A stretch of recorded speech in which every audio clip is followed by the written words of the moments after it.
ప్రజాపాలనలో సర్వమతాల సమర్థన దానికి ప్రభుత్వం కట్టుబడి ఉంది. శ్రీరామనవమి తిరు కళ్యాణ బ్రహ్మోత్సవాలు ఘనంగా నిర్వహించాలి.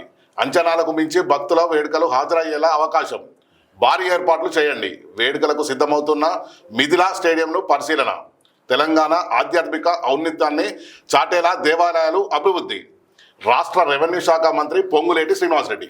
అయితే ప్రజాపాలనలో సర్వమత సముద్ధరణ అనే ఒక వార్త కథనం ఇక్కడ వచ్చింది. దాని ఉద్దేశం ఏంటంటే ఇక్కడ అన్ని మతాలను మేము గౌరవిస్తాం. ఒక రంజాన్ అనే కాకుండా అలాగే క్రిస్మస్ కానివ్వండి, అలాగే శ్రీరామనవమి కూడా అనేక ఏర్పాట్లు చేస్తూ ఉన్నాం. మిథిలా స్టేడియం లోపల ఆ గుడి ముందట ఉంటుంది. ఆ స్టేడియం లోపల అంటే పూర్తి ఆ స్థలం లోపల రాముల వారి కళ్యాణం జరుగుతూ ఉంటుంది. దానికి ప్రభుత్వం తరఫున పట్టు వస్త్రాలు, తలంబ్రాలు అవన్నీ కూడా తీసుకుపోవడం జరుగుతూ ఉంటుంది. వాస్తవానికి మీరు గమనించండి మిత్రమా, కేసీఆర్ ఒక్కరోజు అయినా పాపం లేదు. వాళ్ళ మనమడుతోని తలంబ్రా పట్టు వస్త్రాలు చేరవేసిందంటే ఎంత దరిద్రం కాకపోయి చెప్పండి మీరు.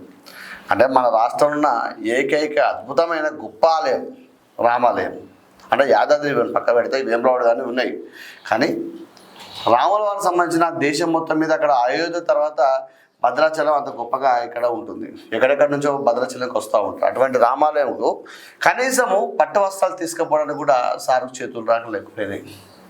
అంటే సార్ కూడా ఫేమస్ అయితే సరిపోదు కదా, ఫ్యామిలీ అట్లా మనవల్ని తీసుకుపోయి తలంబ్రాలు పట్టు వస్త్రాలు పంపించాడు. అది చాలా వరకు అయితే నేనైతే వ్యక్తిగతంగా చాలా బాధపడ్డా. అరే ఇదేంటి పద్ధతి రాముల వారికి. రాజశేఖర రెడ్డి గారు అసలు పోయినారు, చాలామంది పోవడం జరిగింది, మంత్రులు పోయినారు. ఇప్పటికైనా కూడా రేవంత్ రెడ్డి గారు న్యాయత అనుకుంటున్నారు. రేవంత్ రెడ్డి గారు పోయి పట్టు వస్త్రాలు తలంబ్రాలు ఇస్తే బాగుంటుందని ఆశిస్తూ ఉన్నాను.